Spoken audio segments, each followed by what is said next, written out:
ఓ భగత్ సింగ్ పోరాటం అనవసరం, ఒక లాల్ బాల్ పాల్ వాళ్ళ పోరాటాలు వేస్ట్, వాళ్ళవన్నీ అనవసరంగా అడావిడి చేసే పోరాటాలయ్యా, శాంతియుత పోరాటం చేద్దాం, ఓ చెంప కొడతాం రెండో చెంప చూపెడదాం, వాళ్ళతో మనం మర్యాదగా మాట్లాడుకుంటూ పనులు చేయించుకుందాం, పోరాడతాం మళ్ళీ అనేటటువంటి ఒక విచిత్రమైనటువంటి వక్రీకరణతో ప్రజలను మోసం చేసి 1857 తర్వాత ఇది పెట్టింది ఎప్పుడు 1885లో. అంటే 1857 నుంచి 85 మధ్యలో వీళ్ళు ఎంత కంట్రోల్ చేద్దామన్న బ్రిటిష్ వాళ్ళు వల్లగాల వాళ్ళకి.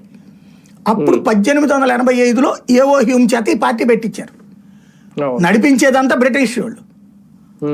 భారతీయుల్ని చిచ్చు కొట్టడానికి, చిచ్చు పెట్టడానికి కాదు, చిచ్చు పెట్టబడ్డ భారతీయుల్ని చిచ్చు కొట్టడానికి అంటే జోలపాట పాడడానికి వాడబడింది కాంగ్రెస్ పార్టీ.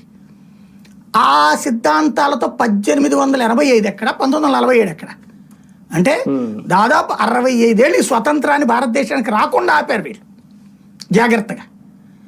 అలా పోతా పోతా అందుకు బహుమానంగా ఈ కుటుంబమే అతిగా చేసింది ఆ పని. కాబట్టి వీళ్ళకి అక్కడ ఇవ్వబడింది ఆ ప్రధానమంత్రి పదవి. అయితే నరేంద్ర మోడీని అసలు ఆడతో లెక్కేయడానికే వీళ్ళే. ఎందుకంటే నెహ్రూ తర్వాత ఇందిరాగాంధీ వారసురాలుగా వచ్చింది ఆ రోజున.